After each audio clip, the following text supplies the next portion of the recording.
Hello बच्चों, तो चलिए इस प्रश्न को पढ़ते हैं। माना a बराबर समुच्चय 1,2, b बराबर समुच्चय 1,2,3,4, c बराबर समुच्चय 5,6 तथा d बराबर समुच्चय 5,6,7,8। निम्न कथनों पर विचार कीजिए। Number 1, a cross b सर्वनिष्ठ c बराबर a cross b सर्वनिष्ठ a cross c। Number 2, a cross c उप समुच्चय है b क्रॉस d का। निम्न में से सत्य है विकल्प a केवल एक, विकल्प b केवल दो, विकल्प सी दोनों एक तथा दो और विकल्प डी इनमें से कोई नहीं। तो यहाँ पे देखो, मैं सही विकल्प का चयन करके दिखाना है। तो प्रश्न में आगे बढ़ने से पहले इस प्रश्न से संबंधित जो मुख्य उदाहरण है ना, उसकी हम चर्चा कर लेते हैं। तो देखो मुख्य उदाहरण,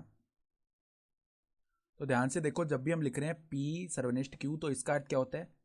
P व Q समुच्चय, P व Q समुच्चय के उभयनिष्ठ अवयवों का समुच्चय, उभयनिष्ठ अवयवों से बना समुच्चय यह दर्शाता है। सही बात है। तो अब देखो, पहले हम कथन एक की जो सत्यता है उसकी जांच कर लेते हैं। कथन एक क्या कह रहा है हमें? पहला कथन कह रहा है कि a क्रॉस b सर्वनिष्ठ c का जो मान है ना, वो a cross b सर्वनिष्ठ a cross c के बराबर है। तो पहले तो हम क्या करते हैं, इसका बायां पक्ष निकालते हैं। तो a क्रॉस b सर्वनिष्ठ c का मान निकालते हैं। तो a का मान क्या है? समुच्चय 1,2। इसका हम देखो कार्तीय गुणन कर रहे हैं किसके साथ? b सर्वनिष्ठ c, यानी ऐसा समुच्चय जो कि b और c के उभयनिष्ठ अवयवों से बना हो। तो b और c में उभयनिष्ठ कुछ भी नहीं आ रहा है, तो यहाँ पे रिक्त समुच्चय फाई आ जाएगा। अब किसी भी समुच्चय का कार्तीय गुणन रिक्त समुच्चय के साथ करने पर सदैव एक रिक्त समुच्चय आता है। तो हमारा पास में जो बायां पक्ष है वो तो फाई बन गया। अब इसी प्रकार हम a क्रॉस b और सर्वनिष्ठ में a क्रॉस c निकालते हैं।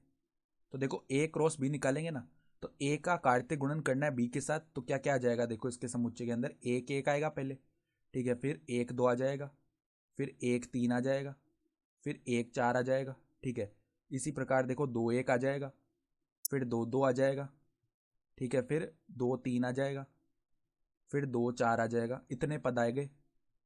फिर इसका सर्वनिष्ठ लेना है किसके साथ? देखो यहाँ पर समुच्चय a क्रॉस c करेंगे तो इसके अंदर क्या क्या आने वाला है? 1,5 आएगा, ठीक है, फिर 1,6 आ जाएगा। कोमा में देखो और क्या क्या आने वाला है हमारे पास? 2,5, 2,5 आएगा और 2,6 भी आ जाएगा। तो देख लो इन दोनों समुच्चयों के अंदर क्या कुछ उभयनिष्ठ आ रहा है क्या, या नहीं आ रहा? तो हम देख पा रहे हैं इनके अंदर कुछ भी उभयनिष्ठ नहीं आ रहा। तो इसका मान देखो इनका सर्वनिष्ठ लेने पर फाई बनने वाला है। यानी कि हम क्या बोल सकते हैं? अतः कथन एक सत्य है, क्योंकि बायां पक्ष और दायां पक्ष बराबर आ रहा है ना। तो कथन एक सत्य है। तो अब कथन दूसरे की बात करते हैं। देखो दूसरा कथन हमें क्या कह रहा है?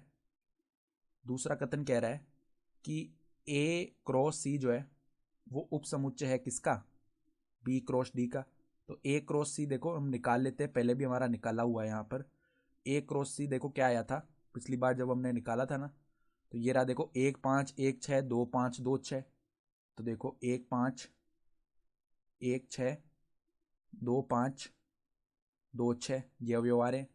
और इसी प्रकार अगर हम b क्रॉस d निकालें ना, तो वो क्या बनेगा देखना। अब हमारे पास पहले आएगा 1,5 फिर 1,6, ठीक है। तो यहाँ पे देखो 1,5 1,6, कोमा में देखो और क्या जाएगा हमारे पास? 2,5 2,6। तो 2,5 2,6, फिर देखो क्या बनने वाला है हमारे पास? 3,5 3,6, 3,5 3,6, कोमा में आएगा 4,5 कोमा 4,6, ठीक है। तो अब हमें देखना है कि क्या a क्रॉस c जो है वो उप समुच्चय है b क्रॉस d का या नहीं। उप समुच्चय का मतलब क्या है? कि अगर a b का उप समुच्चय है तो a के जो प्रत्येक अवयव है वो b में उपस्थित होंगे। तो a क्रॉस c के अवयव देखो 1,5 इसमें भी है, इसमें भी है, 1,6 इसमें भी है, इसमें भी है, फिर 2,5 ये रहा और 2,6 भी है। अर्थात हम देख पा रहे हैं कि a क्रॉस c जो है ना वो उप समुच्चय आ रहा है किसका? उप समुच्चय है b क्रॉस d का। अतः हम क्या बोल सकते हैं? अतः कथन दो भी सत्य है। कथन दो सत्य है। कथन यहाँ पे जो दो था ना, सत्य है वो भी। तो हमें देखो सही विकल्प का चयन करना था असल में तो सवाल में। तो यहाँ से जो विकल्प सी है ना, दोनों एक तथा दो, ये दोनों ही सत्य आ गए। तो विकल्प सी हमारा सही विकल्प हो जाएगा। तो आशा करता हूँ कि आपको ये प्रश्न समझ में आया होगा। धन्यवाद।